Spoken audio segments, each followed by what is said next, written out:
So welcome everybody to MMA and to our conversation with Alexander Bard, which will be also on our various podcast network, Sweeny versus Bard. We've had hundreds of hours of conversations, which you can check out, of course. And some of you are here because of those conversations. Alexander is the most dangerous man in Sweden at the moment. I think he's wanted. He's the smartest philosopher I've ever met, and he's a really incredibly generous dude. And he seems to be just creating this entire culture, in fact, or helping create an entire culture. So he's my favorite guy in the world. So anyway, I'm just going to leave this to Alexander. He's going to talk about media. The title of the talk is An Odyssey Towards Digital Shamanism. Is that correct, Alexander? Yes. All right. So I'm going to leave it to Alexander for about 45 minutes, and then we're going to have a lively Q&A. Me and Owen will ask a couple questions, and then we're going to open it up to the second half, which is the cool media aspect of our show, of our class, of whatever this is. So anyway, without further ado, Alexander, take us on a hot media journey. I'll start with the word media. Media is plural, singular, medium. So let's first look into what a medium is. A medium is a person who's a go-between between different spheres. And the way the original sociant, I'm sure Owen can fill in the words here, some of the words that you might not be familiar with, but a sociant is the name for the original nomadic tribe. There's even a modern data science called sociontology, which is part of modern data anthropology. We can actually, throughout data from history and from contemporary society, we can then test different theses on how actually human beings do operate within a society. And the sociant turns out to be something we lived in for some 70 to 80,000 years at least, probably mostly in Africa, but eventually around the globe. And during this period, very little changed in human society. So we were evolutionary shaped during this period. So when we talk about human beings as being different from apes, for example, a lot of the characteristics that are human were actually shaped during this sociantic period.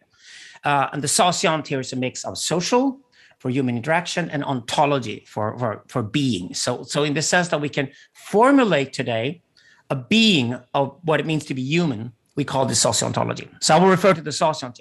And the way the sociant was structured, and you will probably map it pretty quickly, because this is actually how we structure our lives today as well. At least we try to, unless politicians and ideologues and other people try to force us not to. But the way we naturally structure society and relationship between human beings is that we first of all create an inner circuit, which is totally dominated by women.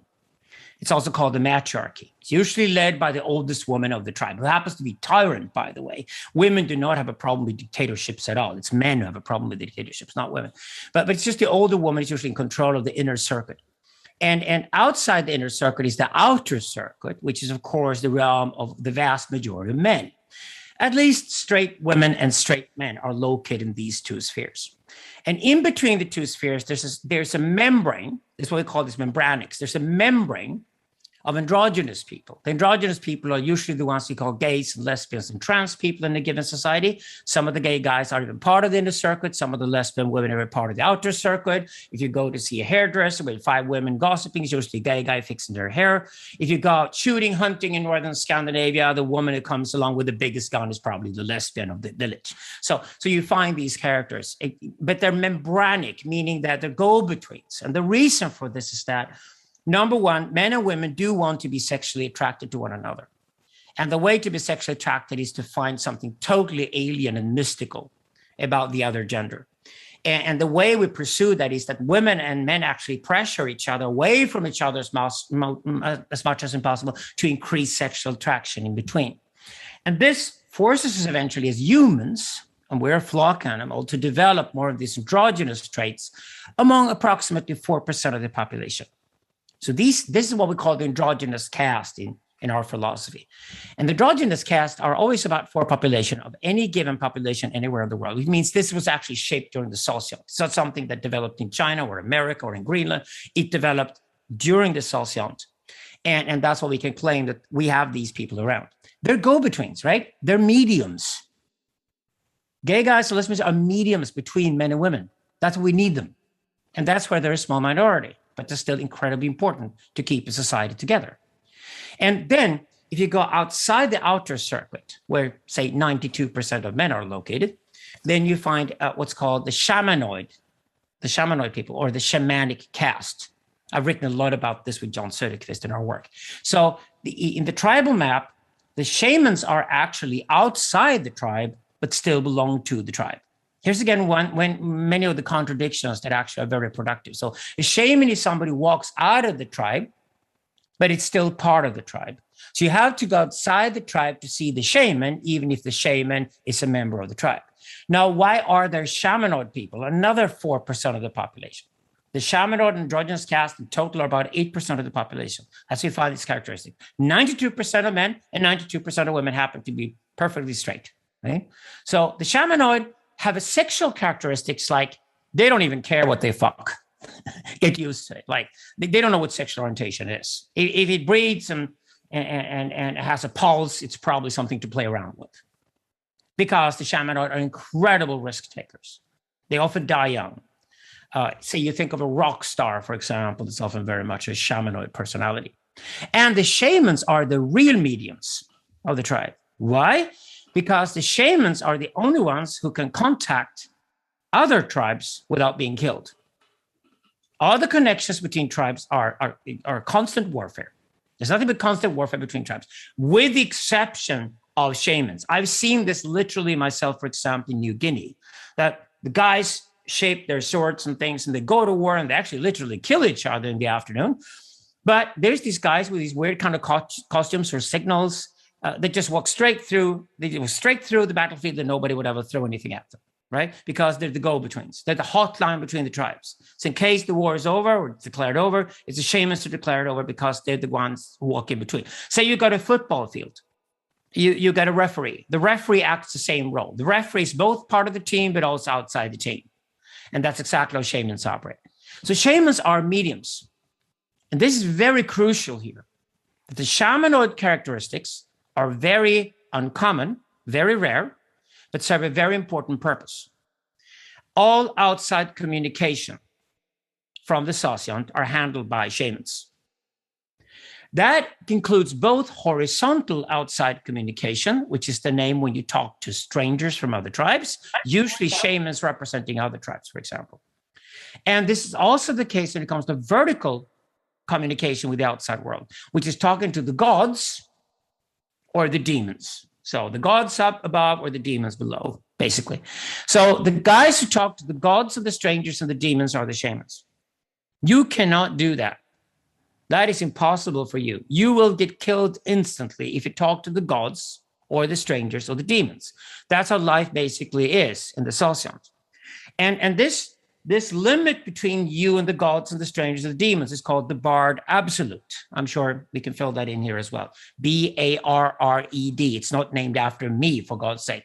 It's Bard like enclosed in English. The Bard Absolute. It's an absolute that's barred from you. It's a world that's barred from you. You cannot enter it. And that's the realm of the gods and the strangers, which is another tribe, or the demons below.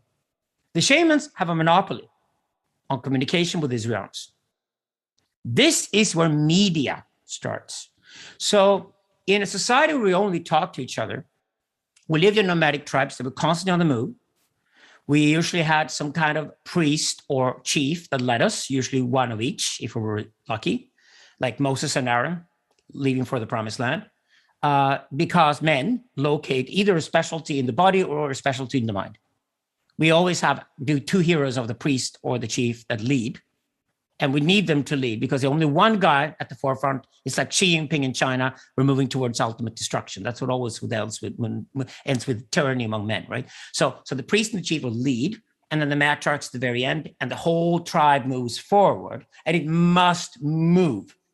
Life during the socionic is 100% nomadic, and the worldview is called nomadological. It's a nomadological worldview. It's polytheistic. We're still polytheists because what we do all the time, we communicate with the outside world. We go to see somebody who communicates on our behalf with the outside world. We're born that way. We've lived that way until very, very recently.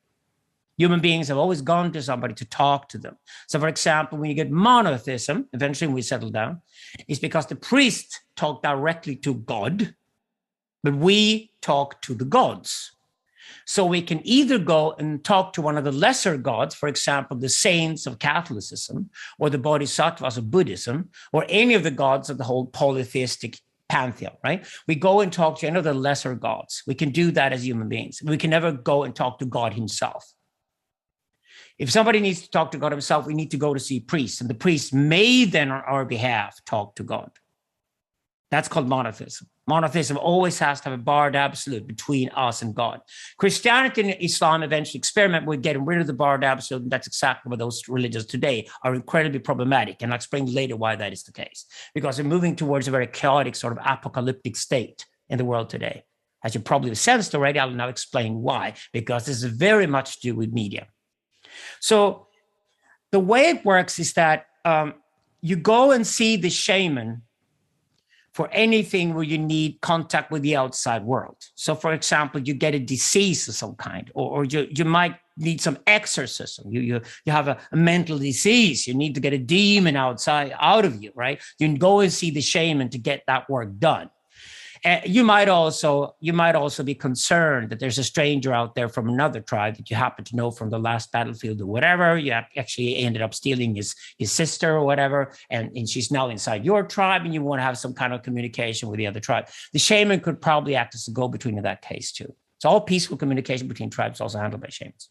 So we lived like this for at least hundreds of thousands, possibly millions of years. This is genetic.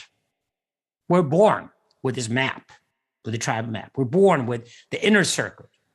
The way I say it today is that it's actually women and gay guys are more comfortable living in inner cities, whereas guys usually freak out living on their own in cities, because a straight man should live much further out, probably in the countryside or something like that, have much more space around him and a lot less of density of people around him to feel fine about himself. That's exactly why, as men got more affluent in our society over the last 100 years, they convinced their wives to leave the inner cities and move to the suburbs. And if you look at a suburb, it has houses with spaces in between and a few plants now and then. It looks exactly like the savannah.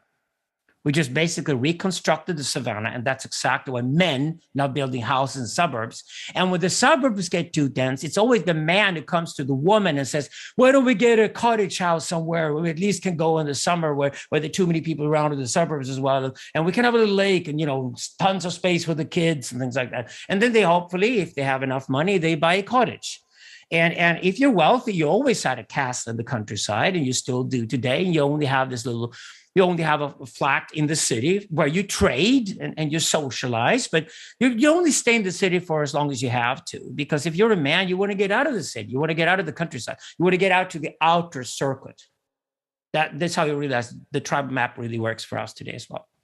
So where did media come into the picture? Well, this is where my work with John Söderqvist comes in here, into the overall picture. So you're familiar with Clinton Ingleton is probably the best scholar in Marshall McLuhan today. Okay, Marshall McLuhan was absolutely key for me and John Söderqvist as well, which is why I'm also here at the Maniphesto Media Academy tonight. And the key with McLuhan is that what was lacking in 20th century philosophy, when I started practicing in the 1980s and started studying intensely, what was lacking was actually the two most important things that happened in the 20th century were things that philosophers completely ignored. And those two things were technology and cosmology. Philosophy had already started absorbing the enormous psychological revolution, the revolution of the psyche, of psychology and psychoanalysis and things like that, eventually social analysis. That was already being absorbed in the 1980s. But what was not being absorbed was actually fundamental understanding of the relationship between human beings and technology. And here's where guys like Norbert Wiener, cybernetics, Gregory Bateson, eventually Marshall McLuhan, a lot of these guys were North American. They were not considered philosophers at the time, but we have to claim them as philosophers later, the way we did not consider Nietzsche or Freud to be philosophers of the 19th century, but eventually we discovered that the work was so absolutely profound for the world of philosophy that philosophers later adopted them in the 20th century. The same thing here. Very often the most important thinkers weren't considered philosophers when they acted. If anybody's an academic philosopher today, he's probably not very important at all in the future. You can take that for granted, because the people who do profound work about today and about the future that's relevant to philosophy are probably currently operating in totally different fields. My guess is that they're probably operating somewhere between data and anthropology most of the time today.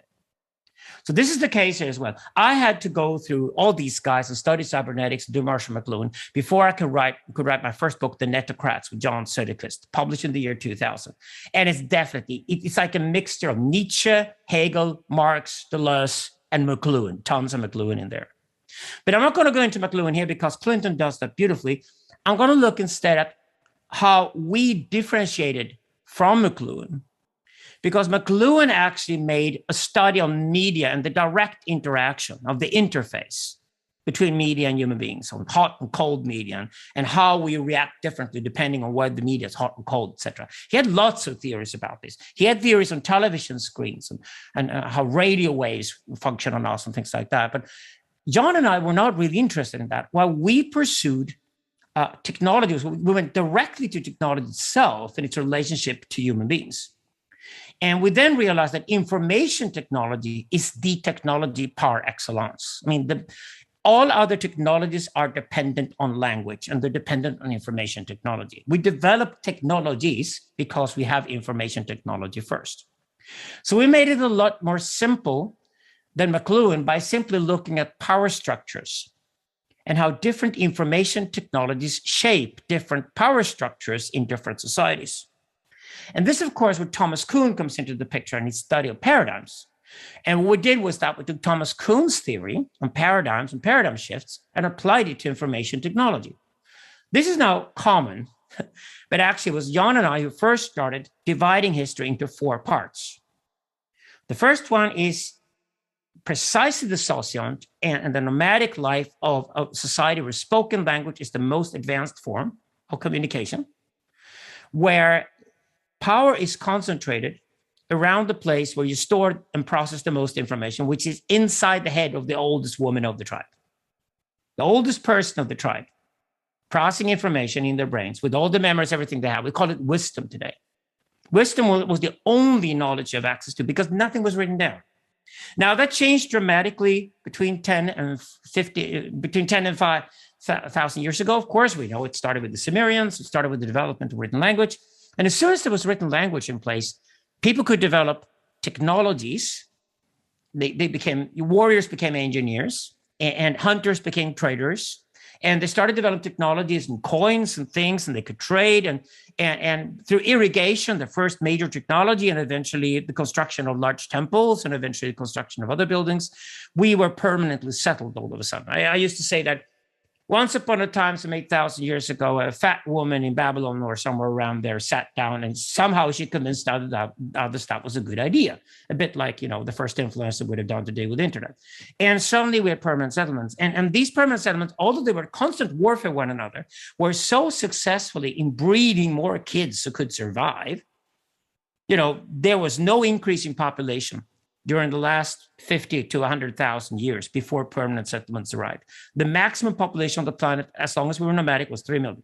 Never more than 3 million anywhere in total on the planet. Suddenly, permanent settlements, Mesopotamia alone, 1,000 years later, had half the world's population. And if that means 1.5 to 2 million people, Mesopotamia can beat the shit out of anybody else. And the first empires are being established. Again, the infrastructure of an empire requires written language. Eventually, within empires, of which the Persian Empire eventually became the most successful, and mimicked by the Chinese and the Romans and the Indians. But eventually within empires, we developed nations, of which the Jewish nation, by the way, is clearly the most, the one that stands out, because it still is today the only nation that is both a nation and a religion at the same time. So we have empires and nations being developed, large infrastructures, road nets, things like that. When you look at all these infrastructures, that developed out of permanent settlement over the next 3,000 to 4,000 years, you will discover that every one of them is completely dependent on the existence of written language. Credit, debit, taxation, written language. Mathematics, written language. It's all there. You have to write, and you have to accumulate information. You have to also successfully process that information, which you eventually do in monasteries and things like that, and in bureaucracies. And that's how you run anything in this type of society. Now, this type of society explodes and grows. It also learns eventually not to go to war all the time. It eventually learns that since you have engineers around, you can actually build the temple, say, between two rivers. And you can have one guy from one river valley walk up the temple, up the stairs. It's called the ziggurat if you go to Mesopotamia, and have another guy walk up the stairs from the other side of the temple. They can meet at the top, and they can then declare that, all you people of Euphrates, you have a god called Ishmael. And you can say, all you people of Tigris, you have a god called Isaiah. And we have looked at the heritage of Isaiah and Ishmael and discovered they actually have a shared father. They're actually brothers, and their father is called Abraham. And cheer on, because now you don't have to go to war at least constantly. Like, you can cool down a bit and not be so apocalyptic, because actually you don't have to slaughter just about every second kid that's born, actually. And periods of peace are established. And eventually, about 800 before Christ, we get a long period of mostly peace called the Axial Age, that runs all the way from Eastern China to Western Europe. And it's an age of enormous prosperity, of longer peace periods, huge population increase. And usually we credit this period for a lot of the good stuff in history. John Söderqvist and I are currently working on a book. We're actually also discovered that almost all the bad stuff in history and all the bad ideas come from this period too. And we call those guys boy pharaohs and pillar saints. So basically, they're little boys who want to have all the benefits of being grown-up men, but not take the responsibilities. And unfortunately, today, the world is full of them. They're usually called woke these days. So, but that's another story. Let's stay with the media here. So this is written language. And written language runs its course and creates a feudalist power structure. This is the argument. The feudalist power structure is run by monotheistic religion, which dominates over polytheistic religion. It's a priesthood dominating over the shamans and the local tribes.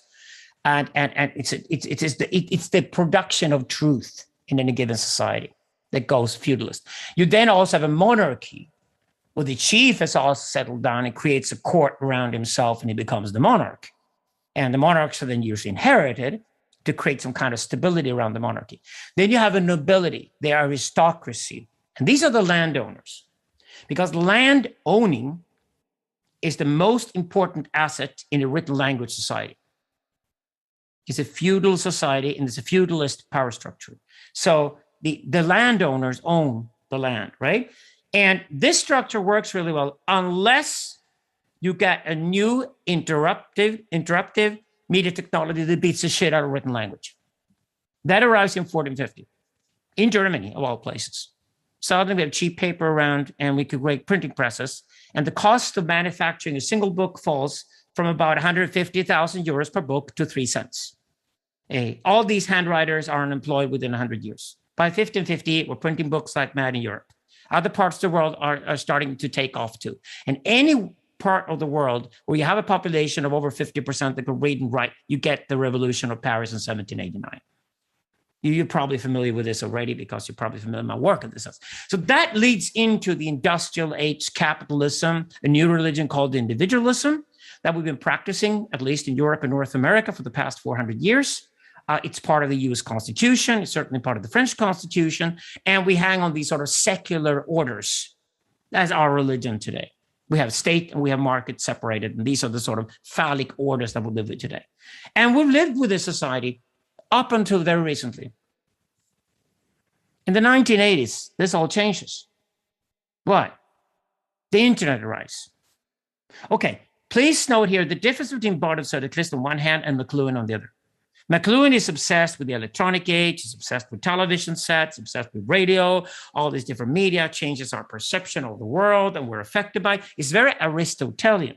So are we, but we go even deeper in our study because we're not really interested in the fact that there's a new popular media technology around, as long as the social power structure of the media technology remains the same.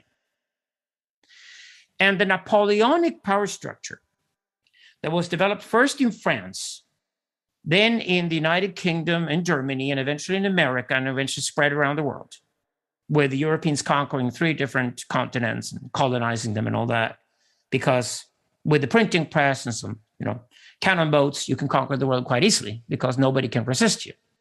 And Napoleon established this sort of Napoleonic power structure. We put a Corsican midget like Napoleon at the top. You put one guy at the top, right? Either a priest or a king.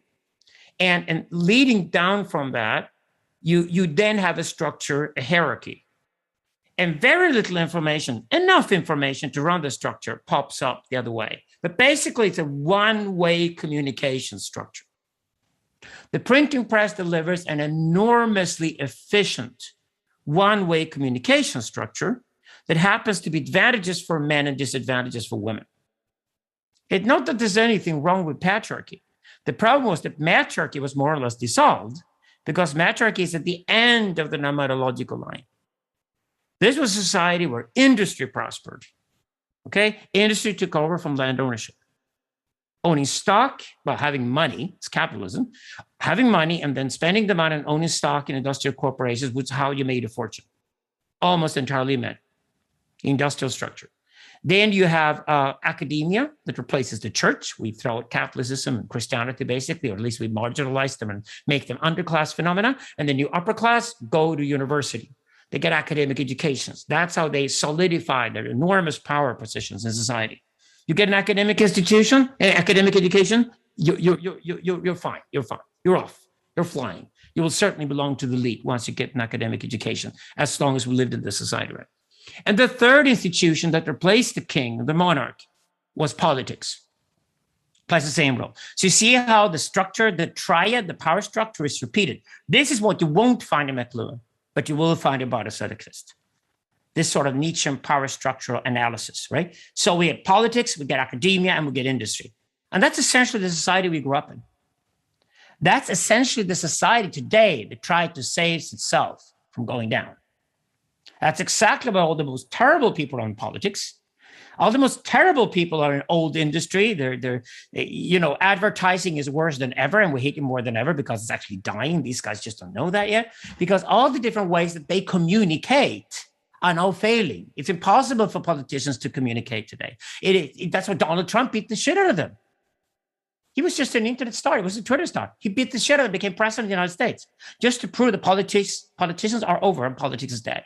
Industry is done with and over. Tech is taking over everything today. And when we tech, we mean a whole new world compared to old industry, with algorithms and blockchains and all this shit. It's going to kill industry as we knew it entirely.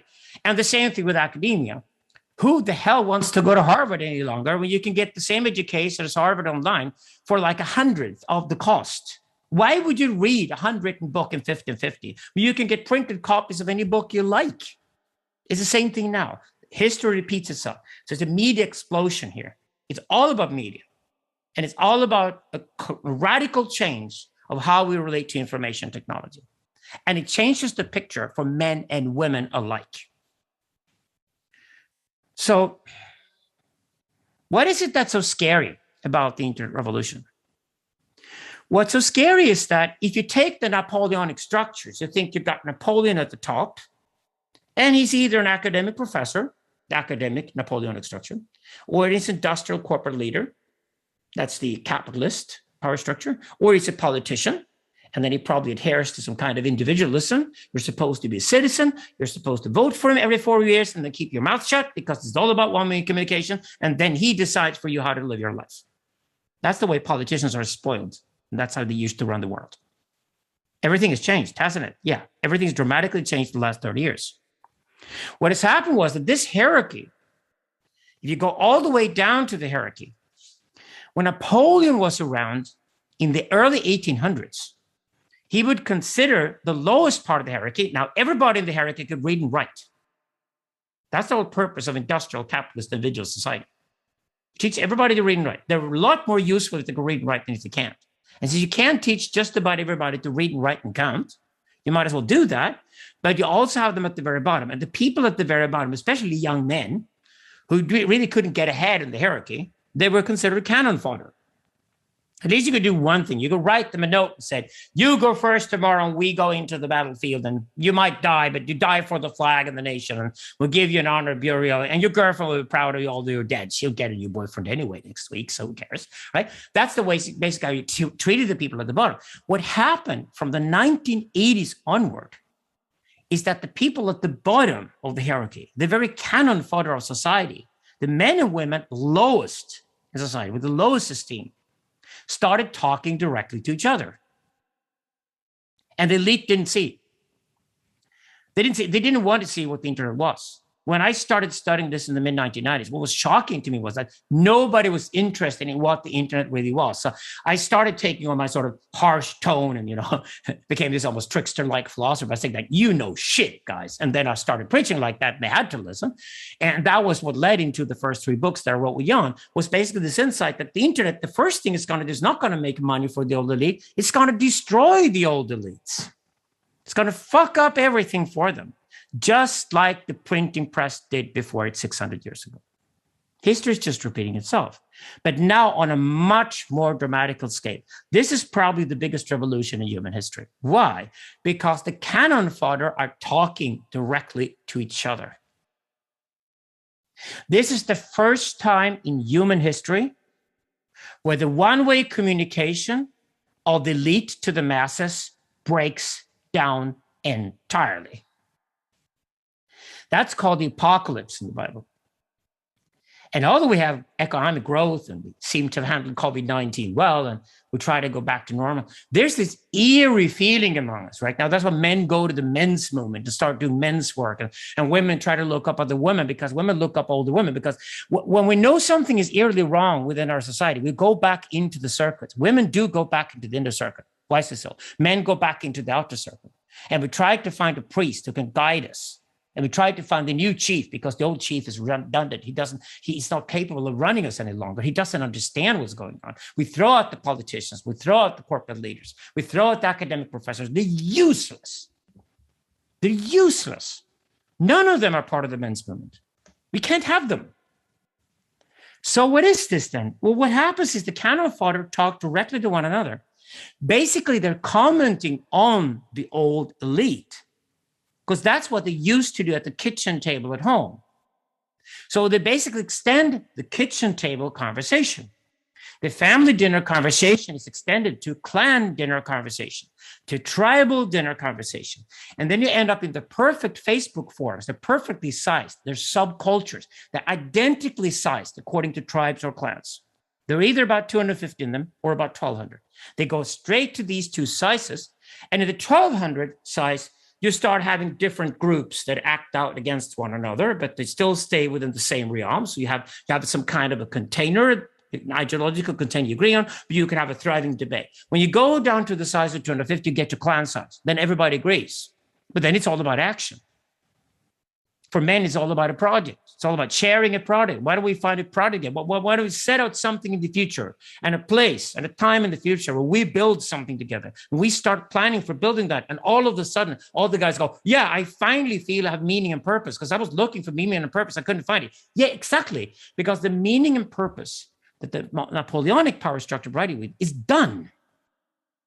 It's either not there because the structure's died, or if the structure tries to provide you with some kind of meaning and purpose, it makes no sense. It's just useless. It's crap. If you think about it, if you hear anything from politics these days, if you hear anything from old industry, say commercials or advertising these days, well, you hate that, don't you? And if you hear anything coming out of academia, any paper published at any university in the world today, nobody fucking reads it. If you read it at best because you're doing technology somewhere and you're working on electrical engineering or something like that. But otherwise, if it deals with human beings and it comes out of a university from anywhere in the world, it's useless because it says nothing about the contemporary reality that you live with it.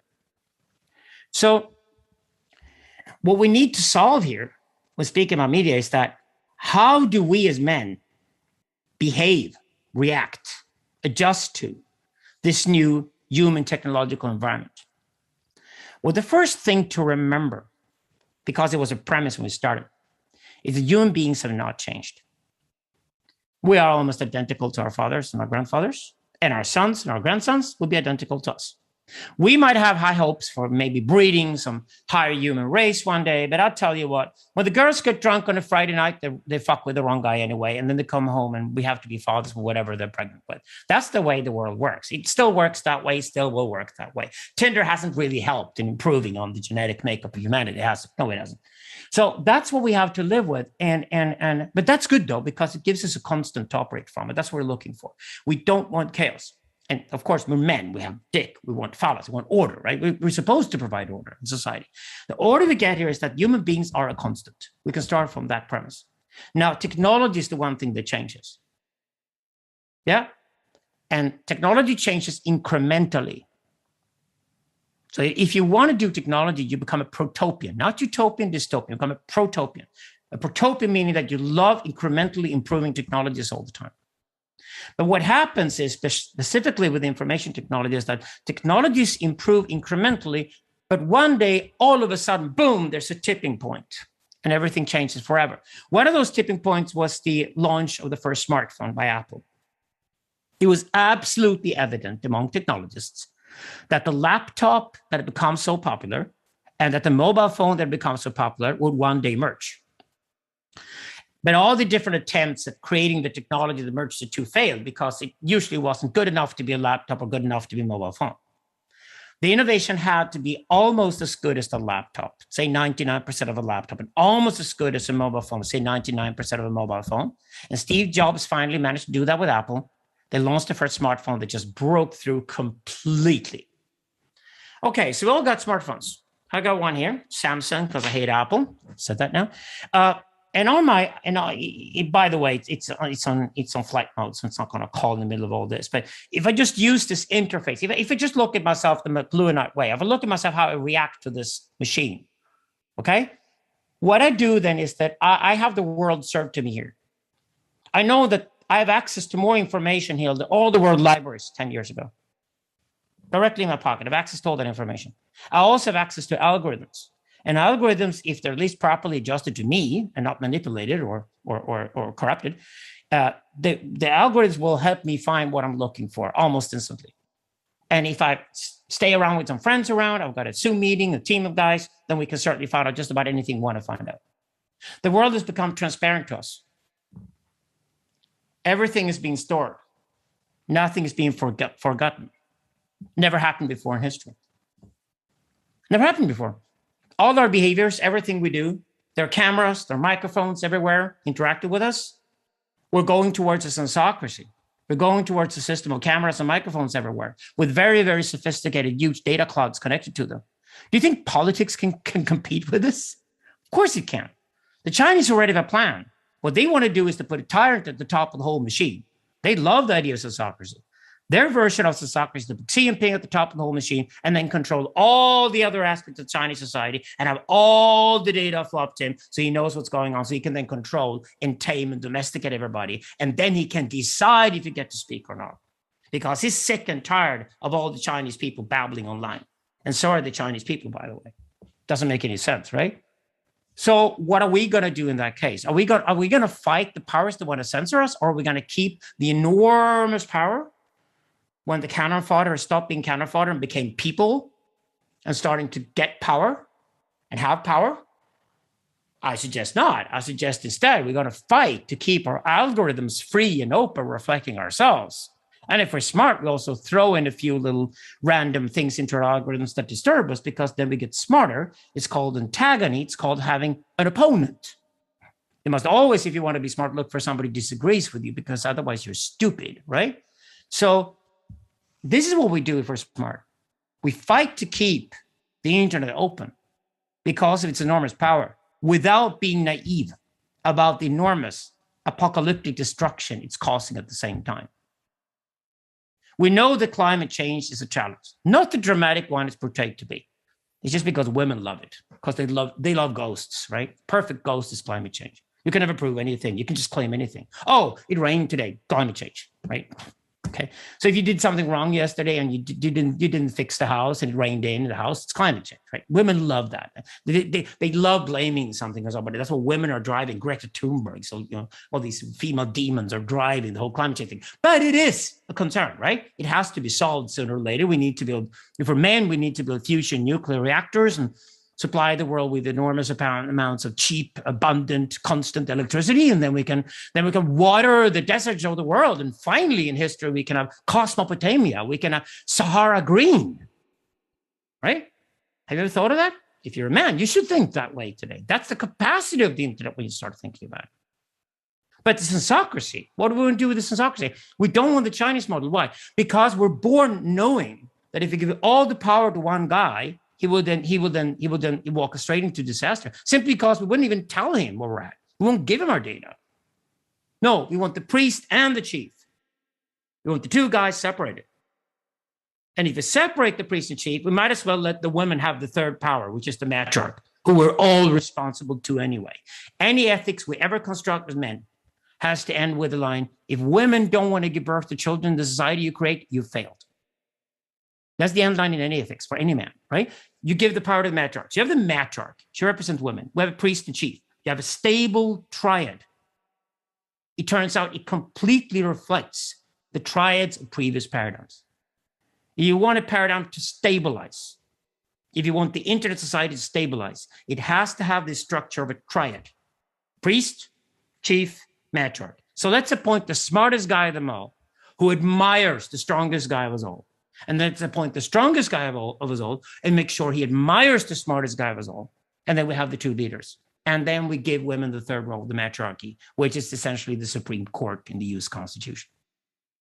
So you see how these triads are reflected throughout society and how they're required for media to run smoothly and for media to be productive and creative and not become destructive and to not lead us into an Orwellian media society, but rather keep society as open and free as we possibly can. That's where I think we're heading. So this is why I'm a philosopher. I want to teach about this. I want to preach about this if I have to. I want to keep on researching. I want to go into a constructive dialogue with all you guys out there who now join the men's movement and are deeply concerned about this and have ideas about it. But most of all, I want you to stay with my friends Owen and Andrew here. I want you to learn how to use media for yourself. Because this is the thing. The vast majority of people online have no idea what they're doing. No idea. They're just shouting. And because if everybody else is shouting, they're shouting louder. So at least when we had the one-way communication society, we would go to, say, a theater. I would have a few appointed performers who were talented and worked hard who would perform on a stage. Or we would go to a political party and the party leader would give a speech. We would go to the university and an appointed professor would give a speech. We would go to the corporation, the corporate leader, or the boss of the company would stand in front of us and say, hey, we're going to sell more products and more services this year. Here's how we do it, right? And he would hold us up like a leader. Right? We want to look for those leaders. We certainly want to do that again. What happened, though, is that the stage has been plundered by the audience. Since the entire canon fodder of the hierarchy have crushed the hierarchy, they've all stormed up on the stage.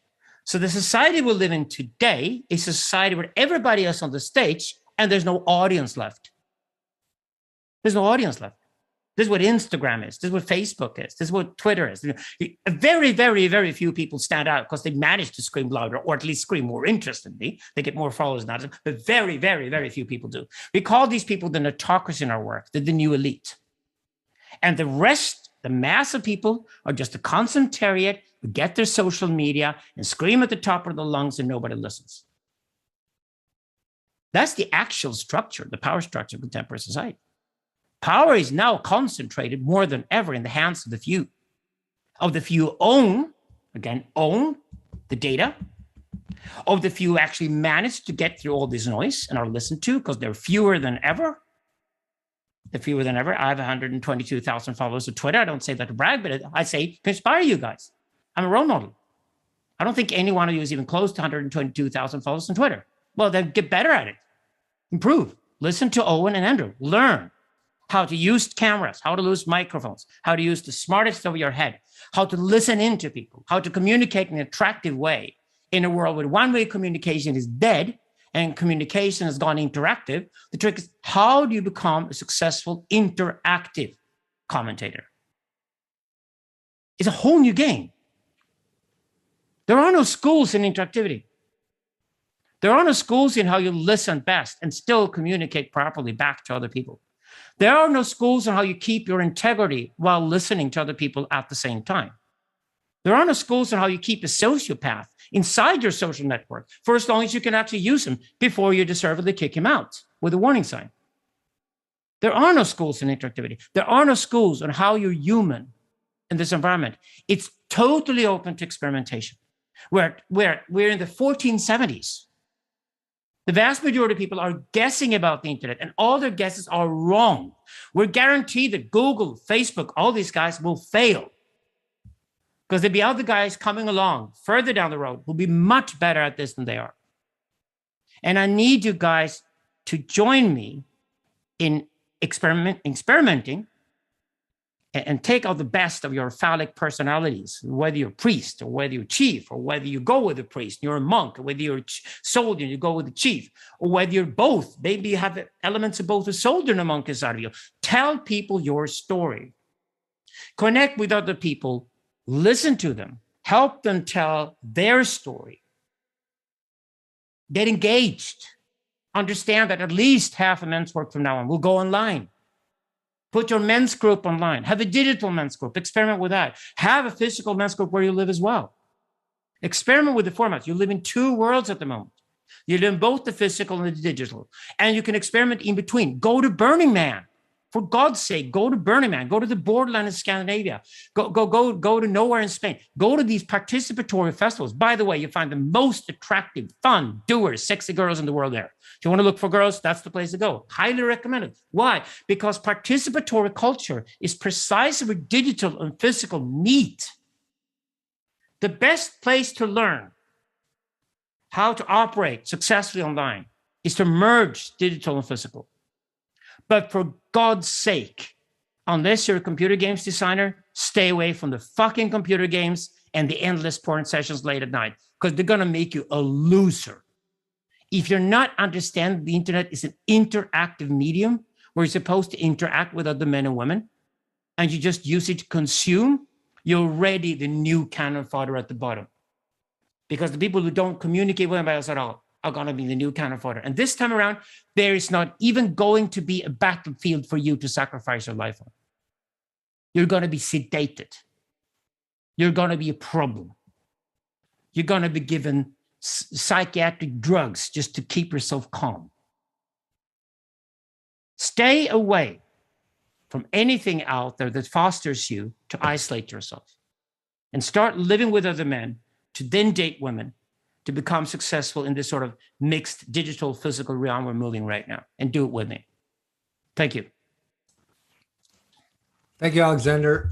That was amazing. I'm really happy with that. It wasn't just a talk. I think you were mapping out what we're actually trying to do here and saying it so much better than I could. So it's wonderful that you could express all that, in this talk. I guess I'm just going to start with a question or two, and then maybe Owen has a question, then we'll move it to the larger group. You can put your questions in the chat, and we'll pick you out and ask you to read them aloud. I guess my question is, you talked about this triad of politics, academia, and industry. And I'm wondering how, and you talked about the triad of the chieftain and the warrior and the matriarch. I'm wondering about the social triads. Like what is the triad today? What is the larger triad? What are those? How is that operative today? How would you describe that? Oh, we're in between worlds. So this is exactly what this age is apocalyptic. The last book I wrote with John Digital Libido. It's a very dark book, but it's also the book about now and say the next 30 to 50 years. And this is exactly when it gets really dangerous, right? So we had the 30-year war of Europe with half Europe's population slaughtered when the printing press started establishing itself, because weather reformation and the rebellion against the Catholic Church. all kinds of shit went on.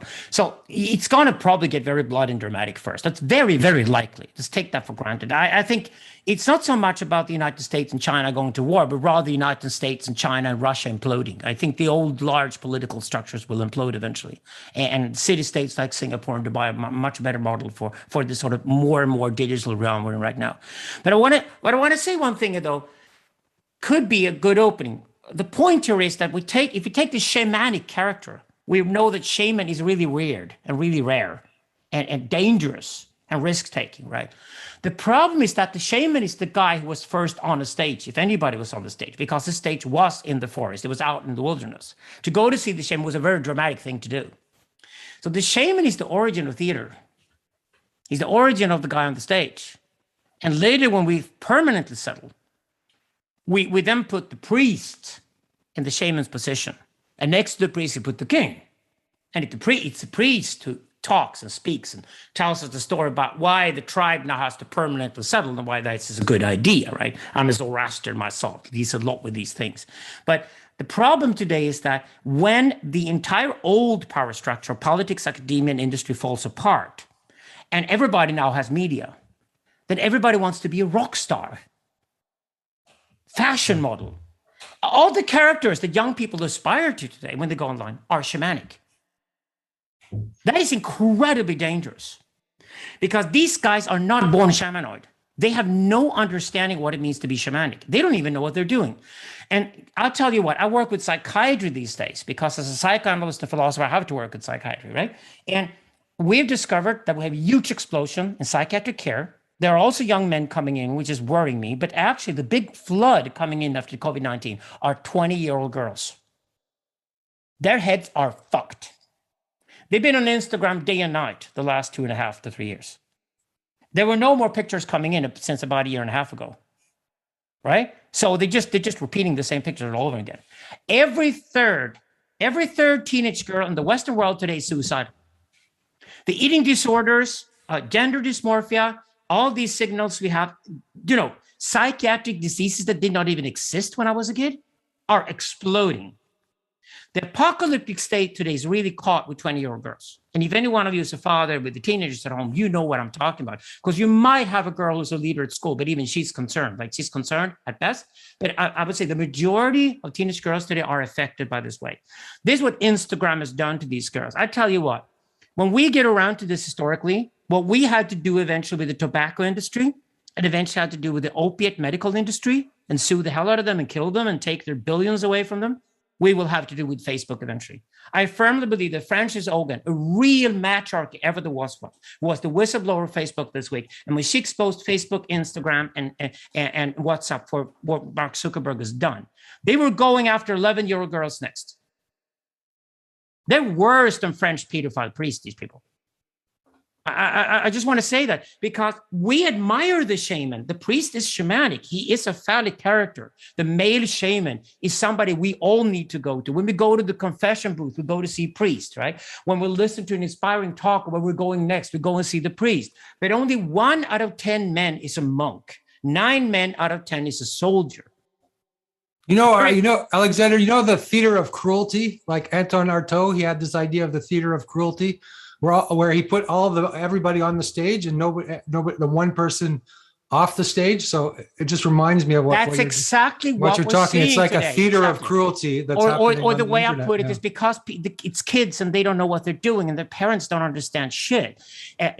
We wrote and did a little bit. Unfortunately, the book Lord of the Flies, you're all familiar with it, right? You've all seen Squid Game recently now. So Lord of the Flies was never considered to ever be philosophical work, but now we have to consider it as a work of philosophy. Because Lord of the Flies it tells us what kids do to each other when we're not around any longer. And what they do then, because they look at their parents and their parents are mimicking the shamanic. Their parents all want to be, all the behavior of 40-year-olds today are like, they idolize the shamanic. The shamanoid is now the ideal. That was never the point. The shamanic trait was always supposed to be tiny minority of risk takers, way out in the forest, way away from society. And that's what I think we need to address first in our work here, towards what we men would want to do online. Okay, great. Let's open this up to more questions. Maybe Owen has some questions. And I also want to mention that after this session, we're opening a kind of a coffee house, which of course Alexander is invited to if he has the time. But it's what is the software called, Owen?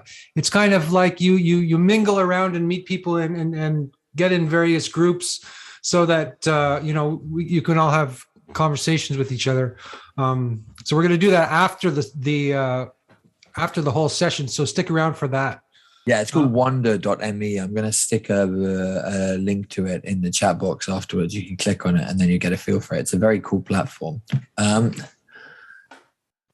I guess maybe a follow-up to Alexander, where you were going with talking about the young women. Can you talk a bit about what you called the the bipolarity epidemic in young men as well, which seems to be the other side of this? Then again, I'm seeing a lot of that in doing men's work as well, bipolar. And even in myself, like I fucking mad mood swings. I know many guys involved in men's work who do as well. Exactly. So the explosion among men, among young men in psychiatry today is all about bipolarity and the sort of different disorders that go with it.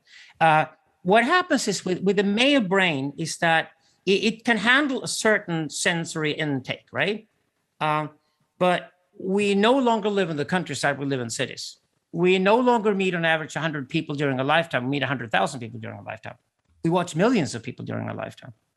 Okay, so this is not what the male brain was built for. The male brain was built for hunting and warfare, right? Essentially, or actually supporting hunting and warfare, if nothing else. So what happens is that the men who were the most talented at hunting and warfare, because they could handle a large sensory intake, are now suffering from a massive sensory overload. And what sensory overload does to your brain is that it starts to shake. So what you could usually handle with your bipolarity, we were all bipolar in the sense that we have mood swings and there are good days and there are bad days. And some guys are great in the morning and some guys are great at night. Actually, that's also part of your archetypology. You can actually trace your personality. You can trace how you can be different from other men and therefore support other men with your talent simply by looking at these things too. So bipolarity is part of that. We have different curves, right? But these curves now go, whoom, they start swinging madly because the tension around us in an urban digital environment as men is immense. And that explains why the guys go offline when the social networking gets too intense.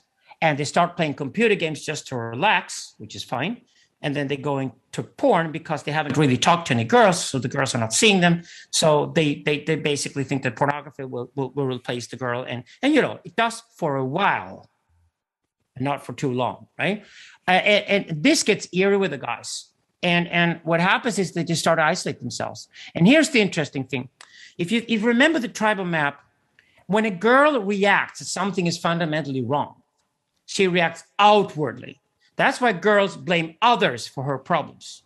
It's a natural instinct of a girl because it's not in the inner circle. You can't blame the dense inner circle with other girls and problems. She blames others. And if there are men out there, she blames them, right? That's why we have a pandemic in law right now with girls who say that I had bad sex with this guy 3 years ago, and then the girlfriends go, it was really bad, right? It was really bad. It was really bad. And then suddenly, an evening later, and some glass of white wine, it's turned into a rape story. And suddenly, it's a police report the next day. And we now in Sweden see lines of men being jailed for 4 years, each one of them, for rape, meaning the other men are programmed to kill them when they go to prison for just a girl badmouthing them.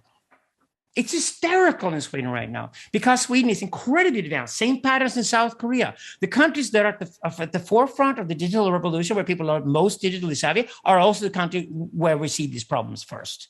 So look at Scandinavia, the Baltic countries, and Korea. You see the patterns very, very quickly. And this is what's happening right now. And the girls react that way because if something is wrong, she reacts that there must be something wrong out there. We should, as men, listen to paranoid women in the tribe. It is paranoid women at the center of the society first react that something is wrong out there because they're very, very, very protective of their daughters and the children.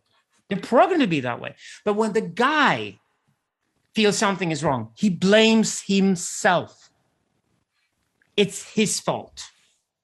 His super ego swells The Korean Sion monk and philosopher Byung-Chul Han has written beautifully about that if we assume that the amount of sex drive in a society is always a constant, we must also assume that the amount of violence drive in a society is always constant. So if our society increasingly looks pacifist and we've solved the problem with open aggression, it only means there's more passive aggression instead, meaning more female rather than male aggression in our society.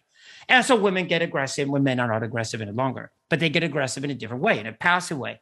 This affects the men too. So women are passively aggressive to the extent they've never experienced before. There's tension in society everywhere they go. They live in these loaded urban environments, often on their own, alone.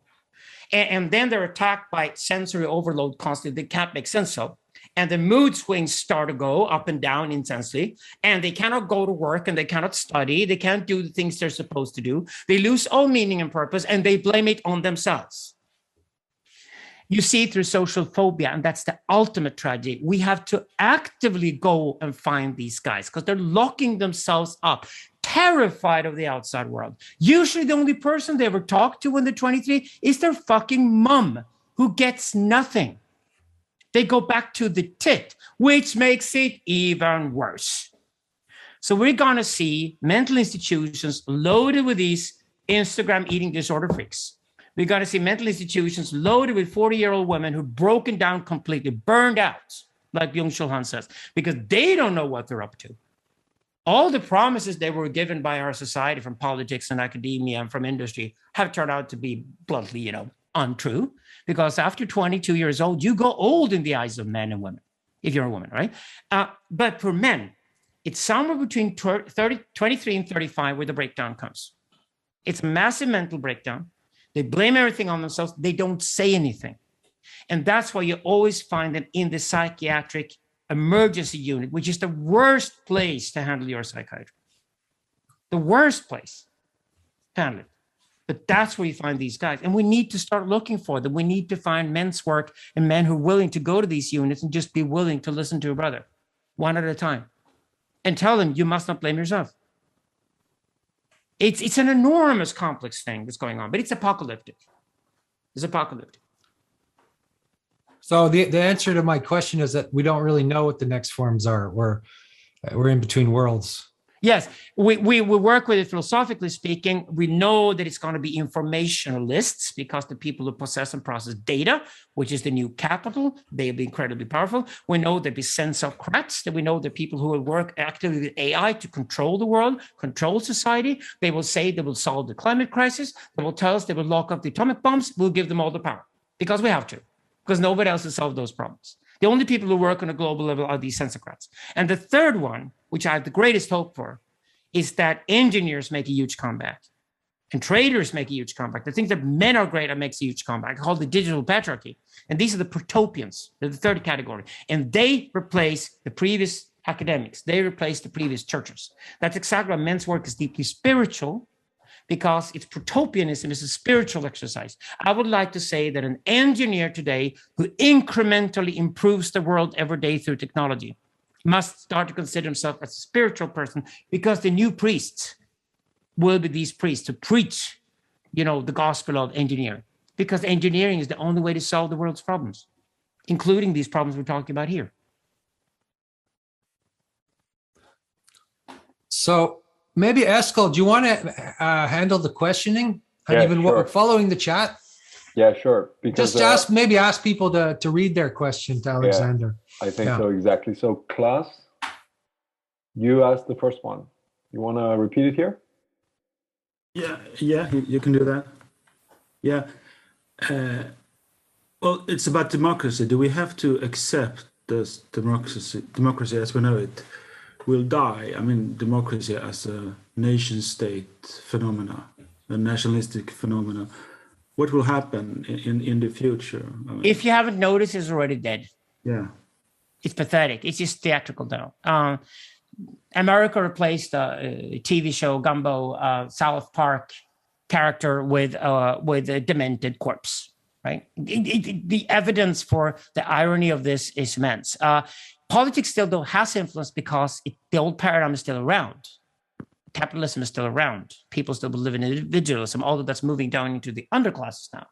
But that's exactly why these guys try to appeal to the underclasses, not to the elites any longer, because the elites couldn't care less. Even the World Economic Forum is over. So the entire structure we knew, even the nasty part of the structure is dead. I would say democracy is dead. There's a gap, what we're going to replace it with. And that's what we're working intensely as philosophers on models for open sensocracy. And the free and open sensocracy is built around the triad. It starts with the Persian Empire 3,700 years ago. It survived for 2,200 years. The Egyptian Empire, triad dictatorship, like China today, survived for 6 years before it imploded. That's why Egypt never came back after the Bronze Age. Because with one river only, they got dictatorship from day one. And after Akhenaten, it failed and it never returned. So this is what we're saying in the book, is that we're not moralizing against Xi Jinping in China. That's too cheap. We're just basically saying Xi Jinping's idea for China and the world is unsustainable. It will break down. And what we're advocating to avoid chaos, essentially, to be men, to promote an order that works, is a free and open sensocracy. And the interest is not that intense yet in Europe and North America, but Jan and I have worked intensely in Taiwan, Korea, India, Japan. Why? Because they're the ones that see China thoroughly and know that they have to provide an answer. And they did manage to handle the COVID-19 crisis a lot better than China, where it originated from to begin with. And that proves that we can certainly create free and open sensocracy. But this is all meticulous work that has to be done properly now, although we're running out of time, because otherwise Chinese-like models will dominate. So I think that to rethink democracy, like, it wasn't democracy that was important. It was the power splitting. The US Constitution is fantastic. The US Constitution is built on the French Revolution. The French Revolution built its idea on the Persian Empire. It all goes back to the idea. Moses, Aaron, and Miriam, there were three siblings that led the Hebrews out of Egypt to Palestine. It's not just one guy, three guys, right? Two men and a woman. And that's reflected in the president, in the Congress, in the Supreme Court. That's why I think the only thing that will make the United States survive this time around is the Constitution itself. China doesn't have one. Sweden doesn't have one. I think any territory in the world today that has to have a solid constitution, that has the matriarchy installed as the ultimate post of response to what men are up to, will not work. So if you get to the bottom, to the root of the phallus, that's what they call it, to the bottom of culture, to see what actually has worked over the last 3,700 years. What has worked is power splitting, not democracy. And that's what we need to say. Oh, that's great. My mind is blown. This is amazing. I want Oscar, our youngest man from Stockholm. You put a good question in there. You want to take it and ask directly? Yeah, sure. So I've been reading Digital Libido last week, and I read a passage that had an impression on me. And I think it's something along the lines of, you have a whole system with a bunch of philosophers, but you have an idea of something you call an eternal moment, I think. I'm reading it in Swedish, so I don't know if it's the same. It's called the infinite now in English. And this is how it works. Actually, are you familiar with Academy of Ideas? Yeah, I've seen Academy. some videos. Okay, Yeah. I can type it in. This is for all you guys here. This is a great way of looking at YouTube. So, Academy of Ideas. I don't know who this guy is, but he's just beautiful. This man. Academy of Ideas. I think they released something last week with Václav Havel and Nietzsche in it that talked about the necessity for the peak experience to make the rest of your life meaningful. This is a very non-Christian and non-Muslim idea, I should say that to start with. So if you go into the realms of Tantra and Sutra studies, I will certainly go more into this work with Andrew and Thomas as we continue to the next season of our work.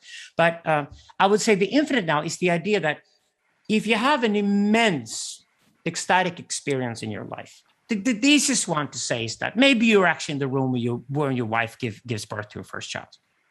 Most men report that's it. It's a life changer. Nothing is like it forever. But the nature of the infinite now is that it's an experience that is so intense and so beautiful and so ecstatic that once you're in it, you realize it's wonderful to be here. Like it's the ultimate thing that could happen to you. But if I would have to stay here, it would be pure horror.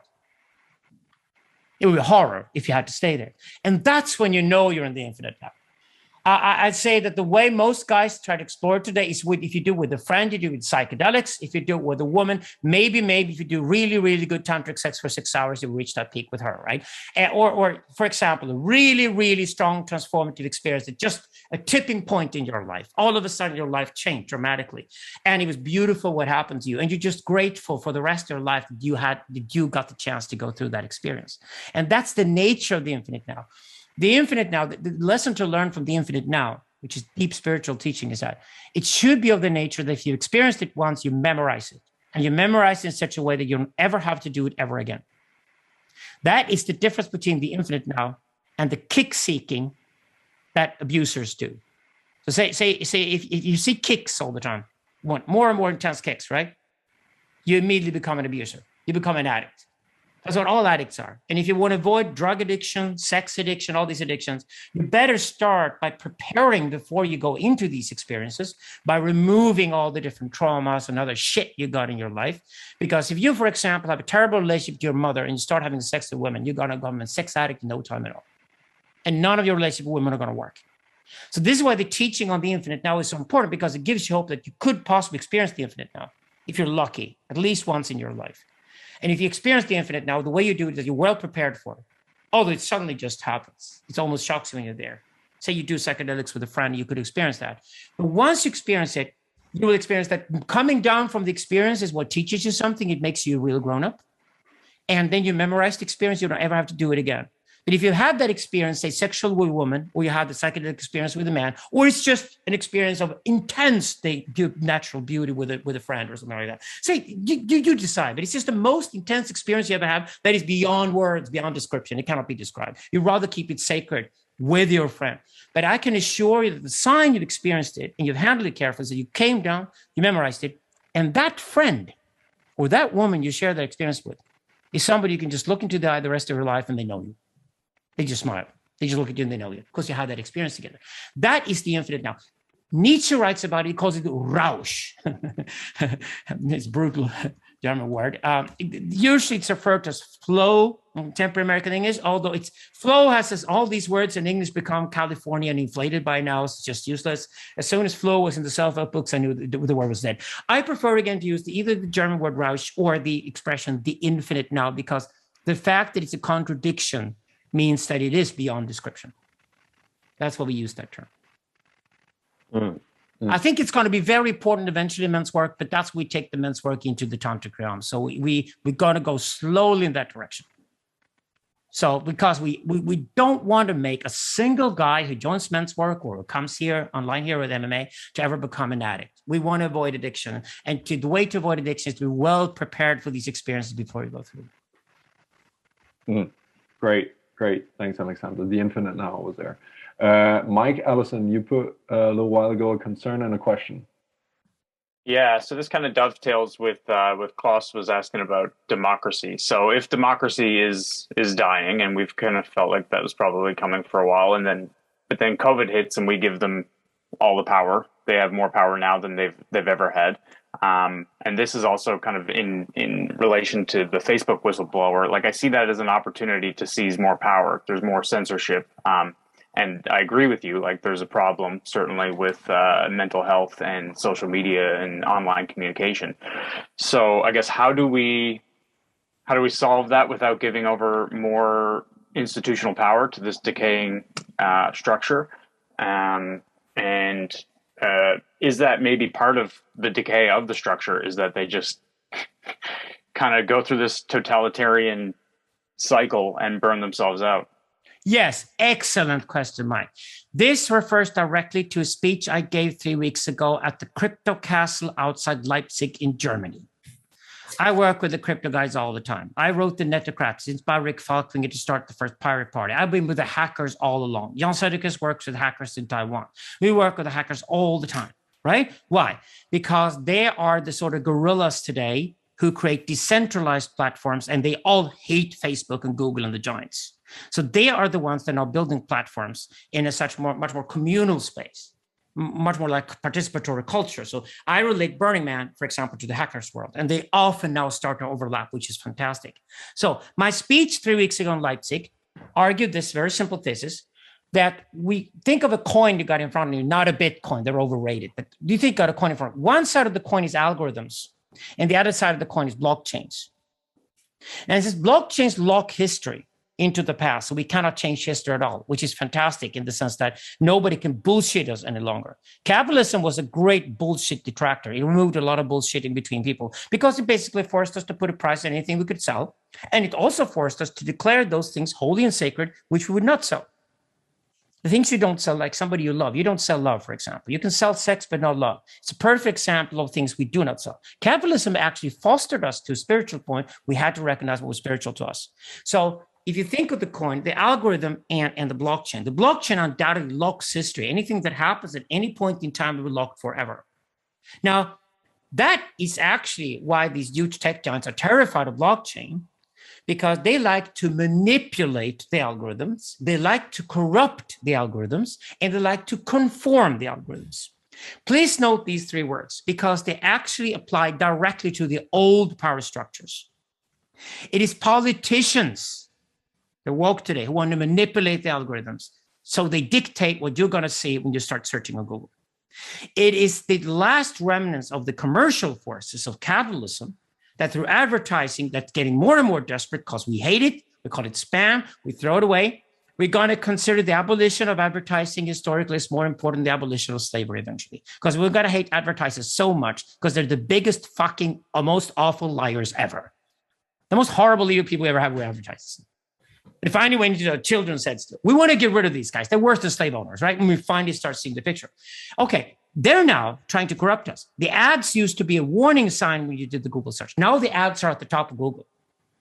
Leave Google. Start searching somewhere else. Don't go anywhere where they put the ads at the top, because that's not the algorithms. That's just the guy who pays the most for trying to own your eyes and your ears. And why would you sell your eyeballs and your ears to somebody you hate? Okay, so, and then the conformation of academia. Academia is taking over, for example, by woke politics. What are they doing? They try to conform us. They try to make us all the same. They talk about diversity, but all the diversity they want is diversity of looks, but they hate the diversity of opinion, which makes people stupid. If you conform, you go stupid. You only hear the same thing all the time. And no human being wants any of this. That's why I think, for example, we men in men's work will suddenly find out next few years, for example, that Christian Republican women in Texas are allies of ours, because they're going to hate Google when they realize that Google wants to turn their kids into secular gay guys from San Francisco, right? So the thing is this: you want the algorithm to reflect you. You want the algorithm to reflect your tribe. And you want the algorithm to challenge you in a friendly way that you can handle, which is called the antagonism principle. That's all you want an algorithm to do. When I started teaching algorithms 20 years ago, including Google, I taught this. But since then, the manipulation of politics, the corruption of money, and the confirmation of academia has gone into the algorithm itself. That's exactly now where the old institutions that are dying and decaying are putting the last totalitarian forces to try to contain the internet. We must fight back. And that's what I recommend all you guys, if you got a chance, become a hacker. Become a hacker. Go into the hacker networks. They're decentralized. They're flat.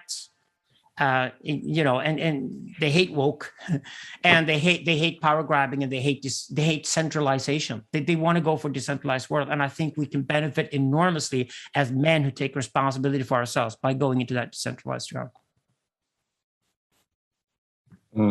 Great. Become a hacker. Yeah, and when they censor you, leave. Go somewhere else. Yeah. Get your fucking VPN now. That's what the kids do in China. Learn from the kids in China. There are 40,000 Taiwanese hackers every day who provide millions of kids in China with VPN so they can get around the Chinese Communist Party. The day when the Chinese Communist Party cannot provide economic growth to the extent that they've actually produced to do by now, they will probably fall because of these guys. These are the Taiwanese hackers, are the true heroes of the world today. And many of them are young men, the vast majority. We should celebrate them. Yeah, great. Got it. Thanks. Philip from Yoruba. Next question.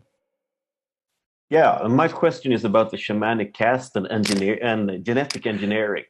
And I wonder, how do you think genetic engineering will affect the shamanic caste? Will the traits be selected for or against, and how could this affect society at large? Okay. The only thing that's even more chaotic than young girls' Instagram accounts in the world today is biology. Biology was always the biggest chaos of all. There's nothing that contains more data than biology. Once we now move into the world of biology, the reason we're only moving to it now is because the computers have only recently become powerful enough to even begin to understand biology. Okay, when it comes to genetic engineering, it's already happening, but it's only on the surface. We're only at best modifying tiny little things that we hardly know what we're doing, and we're guessing our way through the genome. And even the most cynical little Chinese parent who wants super kids will still want the kids to be born healthy, which means that you can't do that much with the genome right now and try to change it in any certain way to get rid of a certain problem. And I also think there's another development coming, and those are the nanorobots, and there's tons of shit on new sort of med tech and biotech coming that way as well. And when it comes to med tech and the development of little things you can push with a little shot inside your skin and takes care of your problem and removes your cancer, things like that, then the whole issue of genetic engineering becomes kind of boring, doesn't it? Because if you can actually affect the results of your genetic makeup later in life, why would you then be so adamant that you must change it beforehand? Right? So if you're just going to get rid of a certain number of Botox injections by changing a certain skin thing before you're born or your embryo, then there's probably way more expensive and difficult for the foreseeable future than just taking the Botox injections when you're 45. So I would say, let's put genetic engineering in the category of things to come, but it's not going to have a dramatic effect on our now. We're going to be born the same way we were born for many decades to come, or generations to come. And that's why the shamanic caste are going to stay 4% of the population, and the androgynous caste are going to stay 4% of the population. And the vast majority of people will happily be straight men and women who try to make a do with each other.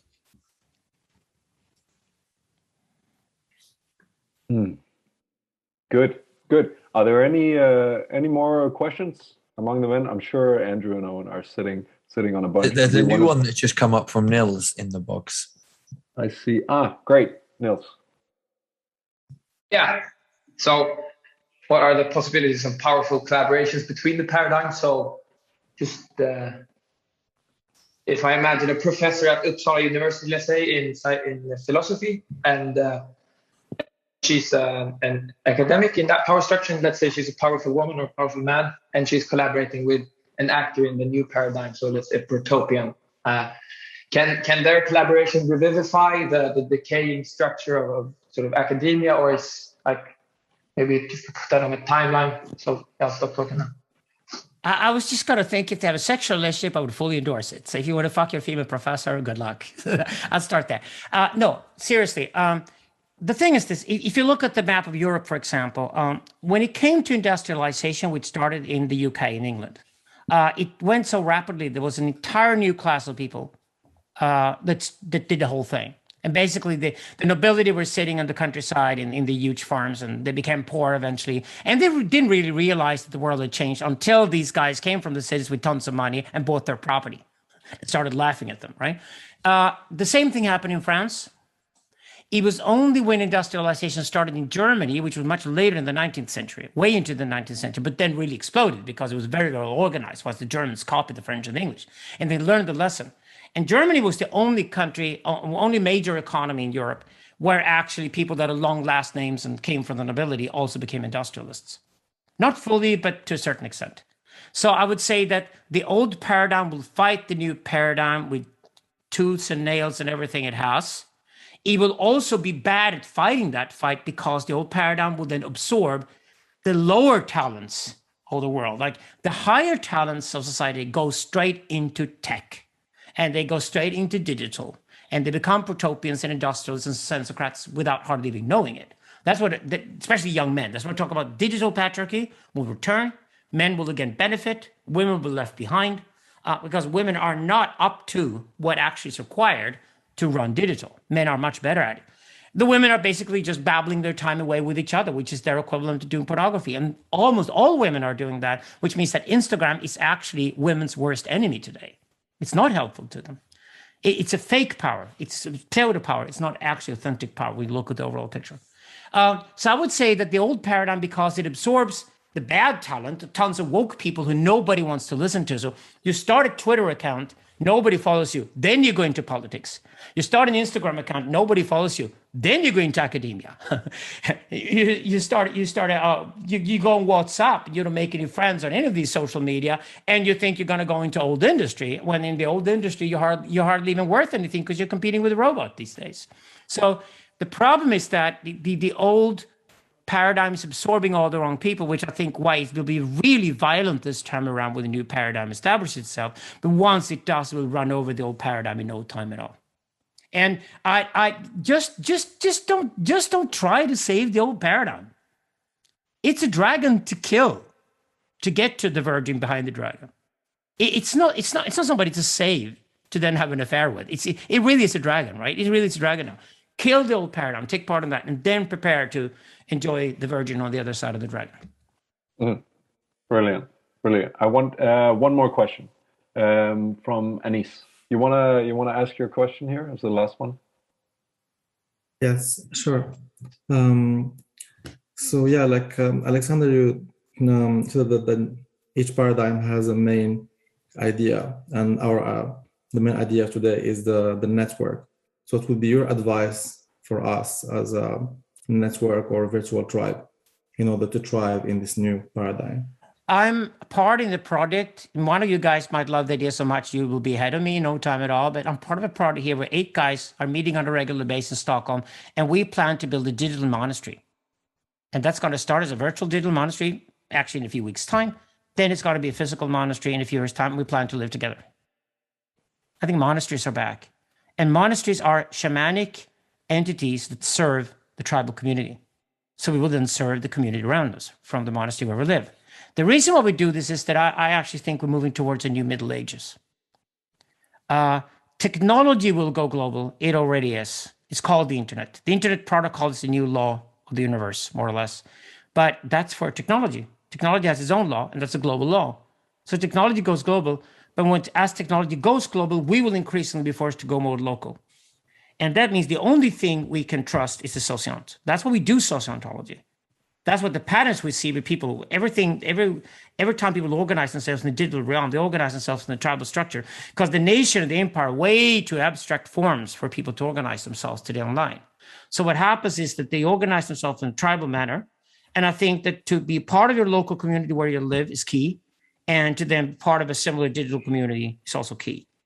And if you don't want to run off and have a wife and 3 kids in the next 10 years, then I should certainly pursue this idea of creating digital monasteries. It's coming out of a mixture between the Burning Man world and the men's world. And a lot of guys feel this is the thing to do. I also happen to know some women who are thinking in very similar patterns for women. And why we don't make this mixed gender is because we haven't experienced, especially Scandinavian mixed gender collectives. We started them 40 years ago and they all fell apart. Because the sexuality infects everything. The trick here is to move men together who are not actually having any sexual relationships and keep the sexuality outside of the realm and then keep the monastery inside of the realm and then be, good monks and things like that and work on these things. But I think digital monastery is a great idea that it's gonna happen. I think it's just naturally gonna happen. I think someone will discover that there'll be networks of digital monasteries that just occurred at the same time because the idea is absolutely perfect for the 2020s. And I think that's where things are heading next. Humans are going local, technology is going global. That's a key phrase here. Our second book was called The Global Empire. And if you read it, you will discover that it's not a global empire for humans. It's a global empire of technology itself that humans then will be submitted to because we have to. So we are sitting here in the outer circle, we men, planning what to do in the new paradigm. So I'm not afraid at all of what's going to happen. Okay, but the women, they are sitting in the inner circle on Instagram and just having impressions and so on. What will their role be in the? Well, I wouldn't be impolite as a man to tell women what to do. I think what's lacking in modern radical feminism is the voice of the older women. I think what's happened is precisely that feminism was the older women's voice. It was classical feminism. It was fantastic. Feminism achieved up until the 1990s. Read Camille Paglia, and then read the classics of Simone de Beauvoir. My mother did. I love her for it. So that's fantastic because women had to get a certain role in society after 1945. Because basically we men had made fools of ourselves and killed 70 million of our own kind, right? But what happened in the 1990s was the internet came along, and when women, and we men also were naive about it, radical feminism moved online. And it became these sort of bitter groups of girls who were left aside and revengeful, and they took control of the whole thing. The same thing actually happened to the LGBT movement, and they're aware of that now. They should never have let the Q letter into their equation as well, because there's now an LGBT classic movement here, for example, in Scandinavia, and they're totally anti-woke, and they're very much fond of our ideas of being an androgynous caste, serving both men and women, and not living in a ghetto and things like that. So a lot of these ideas are spreading now, right? But I think radical feminism hasn't served women at all. And what most girls then did, knowing that a young girl knows everything, if a young girl knows everything, which is a ridiculous idea, she will then go online, start an Instagram account, and behaves as if she knows everything, and photograph her fucking nose 4,000 times a day. It's pathetic. But nobody's telling them that. So the other girls mimic that.